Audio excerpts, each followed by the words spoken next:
Hi guys. Hello everybody. Hello. Hi guys. Welcome to another episode of my YouTube channel.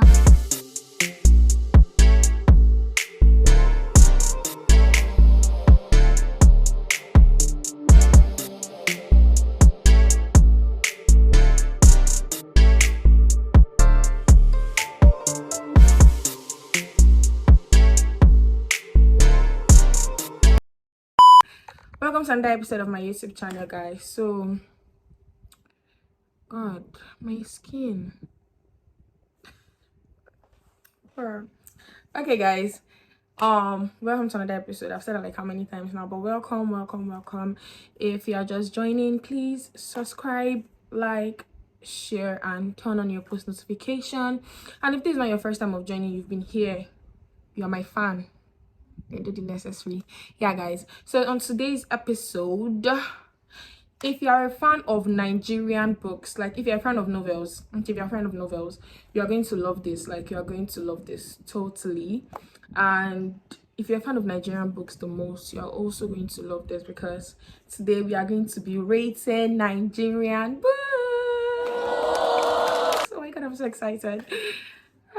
Okay, yeah. So we're going to be rating Nigerian books today, and we're just going to be rating three books. Yeah, I'm going to be rating Stay With Me, Secret Life of Baba Segi's Wife, and My Sister is a Serial Killer. Yeah. Nigerian writers are amazing, like very amazing. So yeah, we're going to start off first of all with Stay With Me, my personal fave. Okay, Stay With Me is a book that happened back in the days, not something currently. Yeah, I think the book was also written back in the days. I don't know. I'll check that. Yeah, so but this story is about Yejide and Akin, two couples. Okay, a couple. Abi? Forget aside. English is now our first language. So again, they're talking about a couple, Yejide and Akin.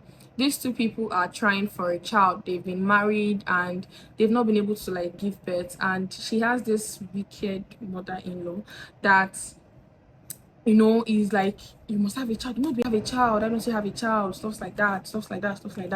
So, and Yejide is, I don't know how to put Yejide, because myself, I got confused that Yejide, what's going on? Aren't you realizing what's stopping? But Yejide tried different methods. Yejide went to different doctors. Yejide did some things that were diabolical just to get a child, and I could really understand Ejide's pain.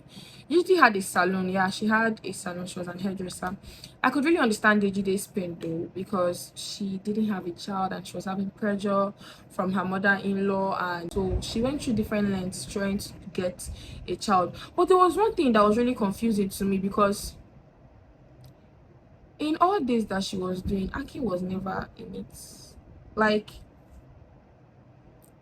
if she's going for a doctor's appointment, yeah, like, I don't know if you get me. Like, is it not supposed to be both of them that are supposed to do tests? But Akin was not the one. Like, it was just that Jejide's fault. Like, it was just Jide was just the one. Jide and Akin started having kids, so they did, but the kids were now dying. Like, now let me tell you, there was a particular time that Yejide's mother-in-law took her to a place where they were going to do 7 days fasting and prayer for her to give birth. And Yejide did this fasting and prayer, like, she tried her best, you know. Now 7 days dry fasting, because of what? So on the last day, Yejide fainted. They now rushed her to the hospital. The mother-in-law had the guts to say, "You are not ready to be a mother if you are fainting." Like, who does that? That aside, she also went to a particular place, like a mountain. That was just like the height of it for me. Like, that was where I actually felt a lot of emotions at that part, because Yejide went to this mountain, and how, what did Vaska to do that she was asked to feed this child, and it was not a child, it was a goat she was feeding, her breast. Goat she was feeding. Come on now, Jackie, what's all this? It was a goat she was feeding, and after that, Yejide believed to be pregnant. Like, when I mean she believed to be pregnant, I don't mean like Yejide is saying she's pregnant too. Visually, you could see Yejide's stomach protruding. Like, if I would see Ejide outside, it would be, oh, congratulations, you're pregnant. But all the scans, nothing. Ejide was like, I'm pregnant. I know it. I feel the same. She was having little morning sickness, everything that comes with pregnancy, all the signs and symptoms. Ejide was getting every single thing. All the signs and symptoms that comes with pregnancy. Ejide had everything. The only thing was that in the ultrasound, there was nothing there. There was no child. So they came to a conclusion that she had like one psychosis or something. I don't know. She had one issue like that and like that. So now let me tell you the twist of all this story. Now, if you've not read Stay With Me and you want to read it, this is going to be a spoiler for you. Akin had a brother Dotun. Dotun was married and all that. Now let me tell you what everything went wrong. Akin was actually the problem. Yeah. That I'm very bad at what I'm actually doing. I'm very good at Akin was the problem. Akin was impotent, yeah. And I think this happened when they were I forgot something, but Akin was impotent. So Akin asked his brother Dotun to sleep with Yejide. And it's all started one, I think, afternoon where Dotun came to the house to visit. Everything was just a planned work. It was just a planned work, you get. And it's happened. He was successful. He slept with Yejide. Yejide got pregnant. They all thought it was for Aki. She was happy. She gave birth. The child died. Then the mother-in-law had the guts to be like, oh, she's giving birth to Abiku. That's why the child is dying. I think it was after this or before this that the mother-in-law actually brought a wife for Aki to stay in that same house. The wife later died, the second wife. But that's not the case. The case was that the child died. She gave birth to the first child. The child died. And she gave birth to the second child, Seal Dotson's child. The child died. And this problem was because both of them, their genotype was not compatible. I think Dotson was AS and Yejide was AS or something. I think they gave birth to sickle cell children, and it was not compatible. So that's what was making the children die. And you know, the mother-in-law didn't understand that, and I don't even think they knew about it. Now my problem with Yejide again was the fact that in the salon there were women that talked about their bedroom lives and all that, and Yejide and Aki never had that, you know, but Yejide didn't see any problem with it. She didn't question it. I think Aki even had a problem with his, you know, and Yejide didn't see anything wrong. I don't know if she wanted to be oblivious to everything that was going on around her, or I don't know. I don't actually understand what made Yejide not suspect or made Yejide not to question that, oh, let's actually get you checked and see if maybe you are the problem and not me, you get. But Yejide was not doing any of that. The ending part, Yejide gave birth to a girl and she became detached. Yejide had lost 2 children already and she loved them dearly, and Yejide believed that what's the point of being attached to this last child if she's also going to die. So Yejide detached from her, and she didn't want anything because she felt like, you're still going to die, why would I want to be attached and make myself suffer for it? And one time she didn't end up dying, because I think there was a time that she went with her father to Lagos or something, and there was a war going on at that time, or a fight going on at that time, and Ejide thought she was going to lose her because there was no way for the father to take her to the hospital because we were fighting outside. So Ejide packed her things and went far away. Then it was when the mother died and she was coming for the burial, she now said that her daughter was not dead, and you know, that was just the ending. Ejide didn't have a happy ending. Aki never paid for whatever I did to Ejide. The book was just, I didn't like the ending, no, because I wanted Ejide to have a good ending. I wanted Akin to pay for whatever he did. I wanted justice for Ejide, but she didn't get any of that. Ejide didn't get that. It was a sad ending for Ejide, for me, but it was not sad for Akin because Akin got to experience, all that. And she found out, she did find out.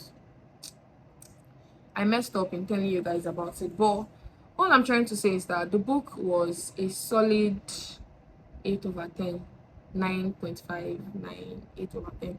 I loved the book. I loved everything about it. It was just really sad that Ejide was not able to get, the justice that she actually, not justice per se, but not get the happy ending that she actually deserved. And Akin didn't pay for any single thing that he did. It actually portrayed the truth because sometimes, the person at fault or the person with the mistake does not actually get to pay for what they did. But yeah.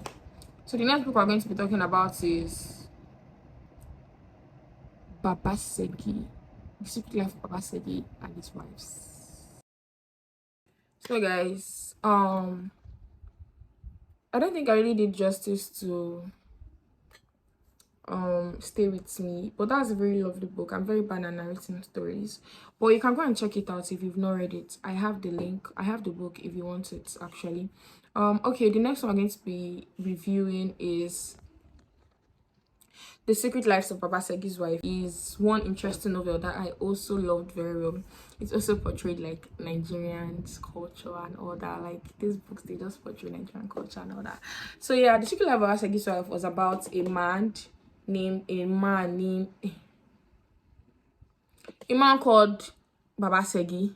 Was not it's a polygamous novel. Like they are in a polygamous relationship. He has 3 wives and he married the 4th wife, Bolanle. And you would think because this man has 3 wives, he was one hot looking old man. No, Babasegi was a fat, proud man that had this one kind character like this.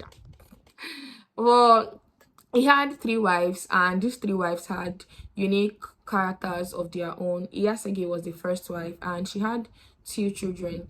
And Iyasegi was very like, you must know I'm the first wife, kind of first wife, like I'm the first wife and you must know it. You get that type of thing. And Iyatope was the second wife. Iyatope was different from the rest of the wives. Iyatope was quiet. She was just Iyatope, just quiet, yeah. She had 3 children, yeah. She had most children for Babasegi. She was one that had most children for Babasegi. And 3 children. Yeah. Then Iyafemi was the last wife. She also had 2 children. But Iyafemi was very materialistic, or like she liked fashion, money, those type of stuff. And she would team up with Iyasegi to, do things to like belittle Iyatope, because I told you guys she's kind of quiet. It's not kind of, she's quiet and doesn't really talk too much. And from the way the story portrayed them, they didn't really have that much of an education, so they didn't really bad one like that. So yeah, he got married to Bolanle. Bolanle is an educated woman that I don't know why she got married to Babasegi. I don't know for that girl. But she did get married to Babasegi. She was an educated woman, I think. So back to what I was saying. I see no reason why Bolanle got married to Babasegi, because Babasegi was an illiterate and Bolanle was a literate person. And the mother didn't really understood didn't really understand why she got married to Babasegi, but Bolanle felt like she didn't deserve anything except from that. It was really sad because she went through sexual trauma when she was much younger.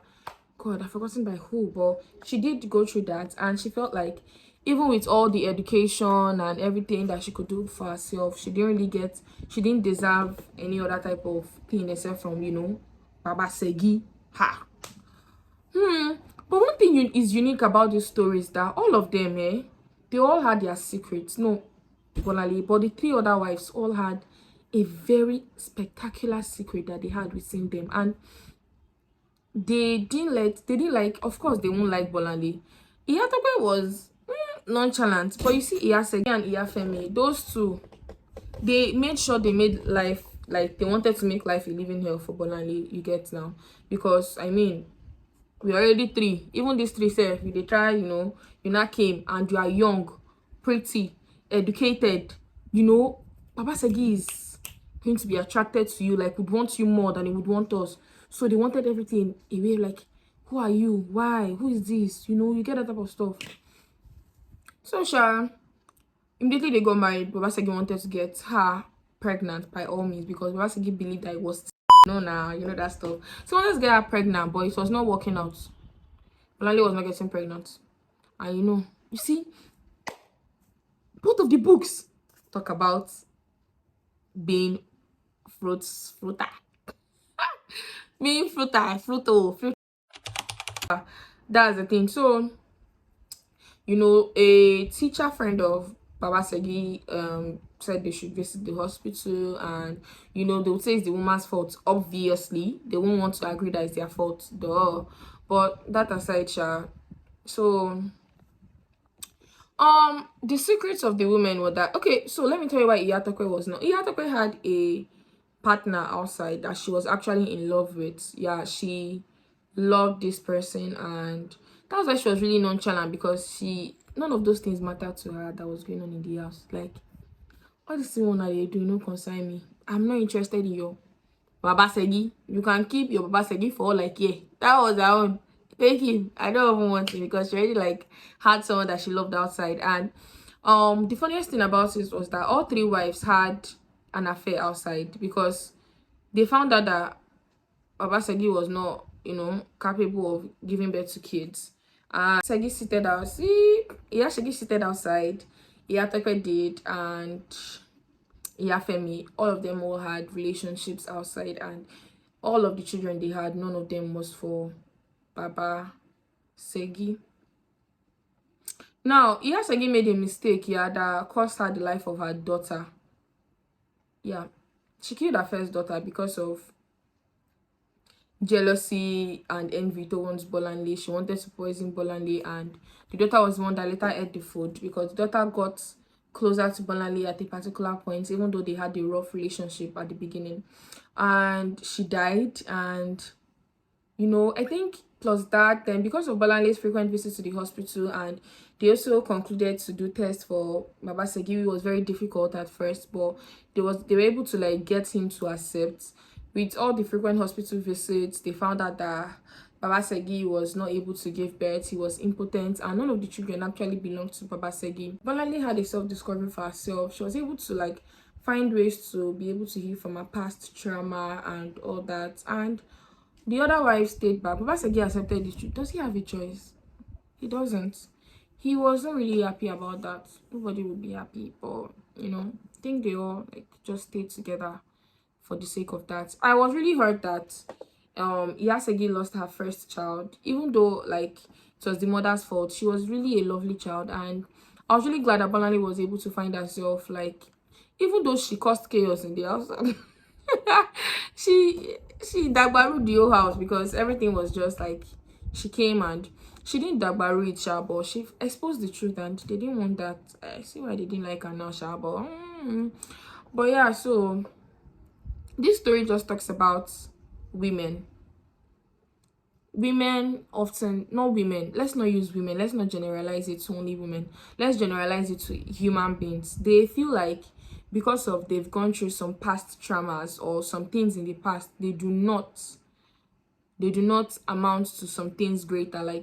The three women believed that this was what they deserved. Baba Segi was who they deserved, with all the things they've gone through. Baba Segi was the final option. Baba Segi was the last boss. In fact, Baba Segi was the only person that could, that was just how it was. And it was a really nice book. I loved everything about the book. I loved the way the writer portrayed the three women. I love the fact that they all had their story, and it was not really long, just something short to tell us about them and the things that happened to them. I like the fact that Bolanle was later able to discover herself and heal from her past traumas, and Baba Segi was humbled. So I like that, because he was too proud. So he was humbled. That's good for him. And the three wives, I don't know, but yeah, I loved that novel. I'm going to rate it a 9/10 because it was good. I loved the ending. If you've not read it, go and read it. I can send it to you. And if you've read it, You can, like, add some more things in the comments, you think, your opinion on the book. The last book we have is My Sister the Serial Killer. I really love this book in particular because it's just, I don't know, thrilling.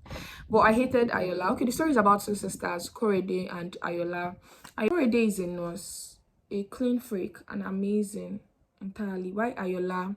She's pretty. We're not going to remove that fact that Ayola is very beautiful, as the book described, and she's rude, abusive, she's manipulative, she's a liar. Yeah, that's what she is. And this book talks about how far you would go for the ones you love. That's what I feel this book talks about. How far you would go for the ones you love, no matter the insults. Ayola was a killer, a serial killer. And the book started with Korede helping Ayola to clean her sister, like clean the scene of whatever happened, like she killed the boyfriend. And Ayola's excuse for everything was that it was always in self-defense, like, oh, he was trying to kill me, he was trying to do this, so I stabbed him. Oh, he was trying to... She has killed 3 of her boyfriends, and Korede has helped her in cleaning up the mess of the 3 boyfriends. Now when things took a wrong turn for her, not for a wrong turn because it didn't end up badly for both of them, was when she met a guy. Okay, Korede is a nurse, like I said, and she works in a hospital, and she likes this particular doctor, like, has a crush, but feels like the doctor doesn't see her like that. The doctor sees her as a friend.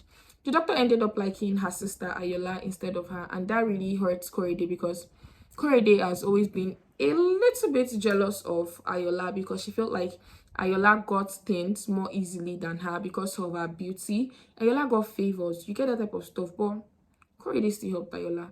And what did Korede get in return? Ayola's abusive words, Ayola's sarcastic wits, and Ayola's stubbornness. And she was a very sloppy killer. You would kill somebody and you expect to start to do the mess. Like, Ayola was just this person that knew that, oh, no matter what I do, Korede is coming through for me. So she took advantage of that. And Korede didn't see that. Korede was someone who loved her sister.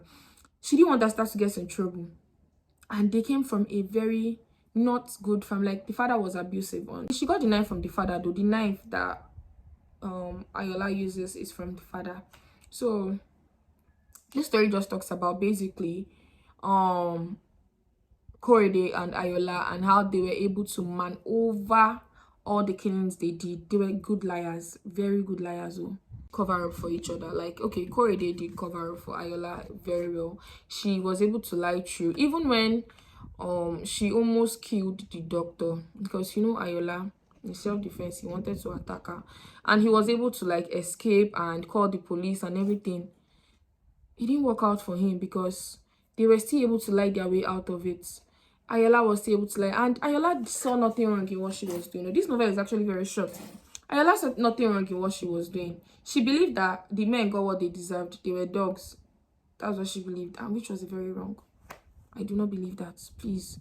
She believed that they were dogs and they got whatever they deserved. So she, imagine.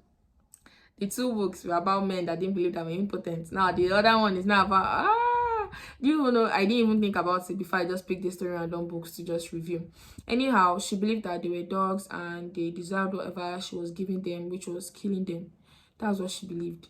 And she was getting away with everything. Even when they were trying to like pinpoint the death of the last boyfriend she killed for where. So that's just how it was. And they were able to get like everything. At the end of the day, they were able to not go to jail. That's Ayola.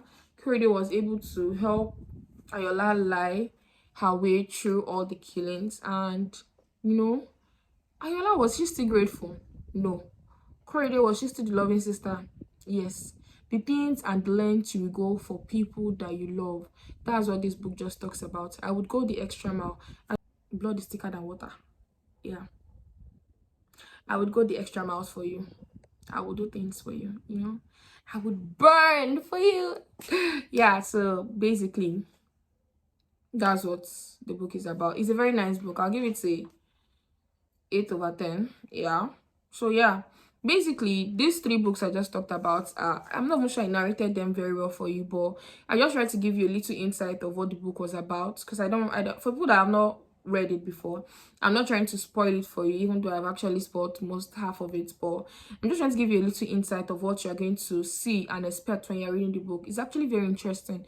Don't mind the way I'm talking about it with a very straight face. They are loving books. I love them. Like, they are great reads. They would keep you on your toes. They would like want you expecting more, like what's going to happen, oh my god, what's going to happen. That's just how it was. That's just how the book was. And Nigerian writers, I just started reading Nigerian books, and I can tell you that the writers are amazing. Like, I underrated them. I'm a Nigerian writer for one. I currently have a book going on, My Ghost Lover. Sounds cliche, but read it. Read it and tell me if it's not keeping you on your toes. That's it.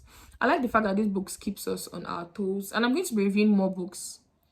I'm going to be reviewing 3 more books you want me to review.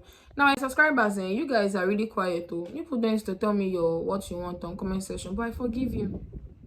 But yeah, I would like for you guys, both my subscribers, new followers, old followers, to tell me books. If you're a book lover, you would want me to review for you or talk about, or what I think about the book and what the book entails, and I would love to do that, yeah, for you. And yeah, so basically that's just what I just came to do today. Review these 3 Nigerian books for you, and please go and read them, and also check out my own book and tell me what you think about it. I can even review my book for you if you want. Okay, yeah guys, so basically that's it, and I love you guys.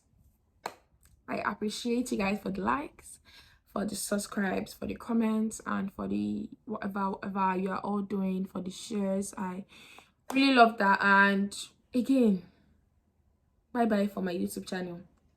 This is the ending of reviewing Nigerian books.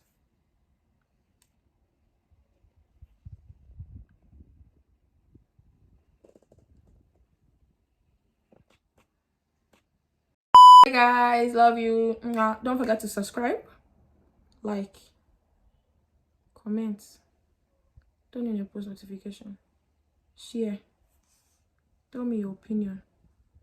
If not,